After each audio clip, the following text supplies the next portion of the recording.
the Celts lived in the misty twilight, of more northerly Europe, whereas the Latins down on the Mediterranean coast and in the Italian peninsula, they lived in the bright sunlight that demarcated things clearly. Things were clear cut. So they thought in clear cut ways, whereas you always had the Celtic mysticism, which was thought to be the result of Celtic mist to a certain degree. So there were basic differences in the ways that Roman society and Celtic society organized things like, for example, property ownership. And his idea was that, the Romans obviously had very clear-cut ideas of boundaries, boundary stones. They had a god Terminus, who was the god of boundaries. They, pioneered having clear-cut legal documents, deeds, titles, all the stuff that we, we're very familiar with today. The Romans were really big on this, owning land and marking out boundaries and surveying and all this sort of stuff. They were really good surveyors, really good engineers, all those aqueducts and roads and things. They were really good at straight lines, and the Celts not so much. Now, the Romans had very clearly delineated ideas about, who owned what, and the idea of property deeds, rent, taxes, regular taxes that were enumerated very carefully. Right. That's not to say the Celts weren't capable of organizing.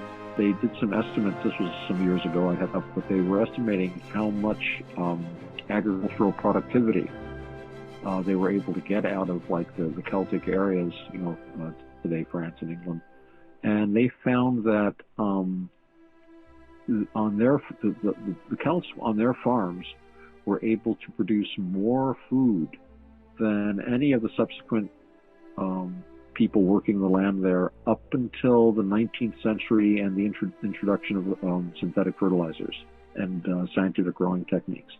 They were better farmers. Gosh. They lived in round buildings. And the way he presented Celtic society, and of course he's talking about what we would consider, I'm not going to say a fragmented society, but a very small autonomous societies, small villages and bands, groups, semi-nomadic very often. And in that case, we're talking about a population of several hundreds, maybe 1,000 or so.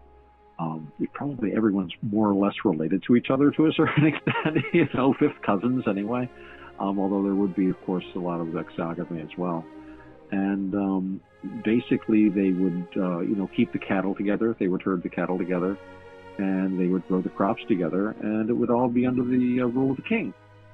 And the king's rule extended as far as his eyes could see, no matter where he was, no further than that. And he, quote-unquote, owned everything, but he was also responsible for everything. So in such a situation, an extreme would be, if you were hungry, just go to the king's house. Hey, king, I'm hungry. Sit down, eat. Hey, king, I don't have anything to do. Well, hang around here. We'll find something for you to do. Don't worry about it, King, these guys from the next town are trying to steal our stuff. Well, come on, boys. Let's go out and, tell these guys they can't have our cows. It was almost like a big family. But it was a social system that grew up spontaneously, responding to the needs of the people and the culture, anarchistic, really, because it was not imposed from above. It was an organic growth in itself, and there's nothing wrong with having a monarchy. Mm-hmm. If it is developed in such a way, and this is what Max Weber talked about, and this is mentioned in the Trickster book, as you know, about charismatic authority. Mm-hmm. Originally, all authority was through charisma. This is sort of what Aristotle was saying. O.C. Sure talks about how in days of old, the first governments were kingships, because benefits had to be, kings were good people. Good people were rare. They were excellent people, and benefits need excellent people to distribute them. But of course, everything degenerates and things change. So the Celtic system was more like a commune sort of a thing, but very hierarchical.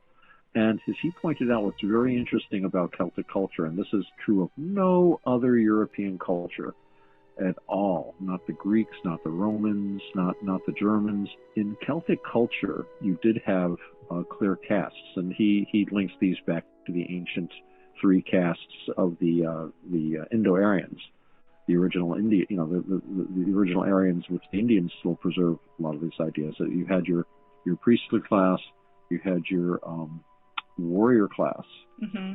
and then you had basically everybody else. But you had, artisans and people like that that counted, and workers and stuff, and then like whatever's left over. Now, among that usually are considered musicians, poets. P.G. Wodehouse writes all those stories about the horrified aunts and uncles that, somebody would dare date a woman from the theater. My God. Whereas in the Celtic society, the poet, the maker, as they would call him, the musician, was counted as an equal to the aristocratic warriors. They sat at that same high board. They had a great deal of respect and power, because one of the things the Celtic musician could do, the bard, the minstrel, if you like, he could write a song about you. This is before there was TV.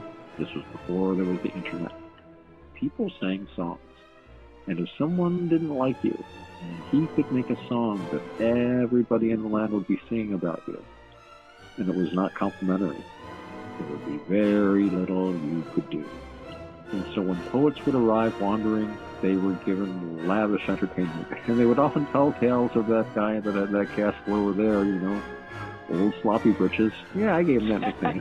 Why? Well, let me tell you about the horrible meal he gave me in bed. And he made me leave early.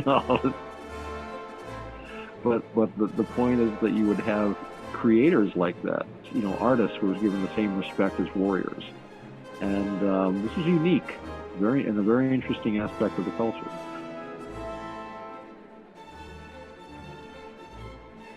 You can tell when a technology is adopted by another group because they preserve the words in the new technology. So, for example, weapons technology. If you're adopting a new weapon or a new like a ship or something like that, they were pointing out that the Romans were not great seafarers, but the Greeks were, and the Romans controlled a lot of Greek cities in what was known as Magna Graecia at the time. It later became known as Italy. But there were a lot of Greeks there, and they were seafarers. So when the Romans finally developed a navy, they developed it using the technology that the Greeks had access to, but not them. So that even later on in the Imperial Roman Navy in Augustan times, they did have a regular navy, but the names of all of the technical staff were in Greek, because that's who they learned this stuff about them. So in the same way, certain words in Roman technologies are actually Celtic words, including things like soap, which is a Celtic word, sopa, and also certain words relating to road building technology, which is very interesting because you think of the Roman roads, but the Celts had a lot of roads too, quite a road system. A lot of them were made of wood, actually, surfaced with wood. You might have seen the famous reconstructions of wooden roads through like swampy areas, and they might only be like a foot or so wide, or maybe a couple of feet wide, and it would be held up on crossed logs sunk into the swamp, and they would run for miles. And sometimes they were bigger, wide enough to carry wagons. They found some wooden roads in Ireland, buried under the peat. There's a wonderfully well preserved section somewhere. I remember seeing images of them. Again, I should look that up.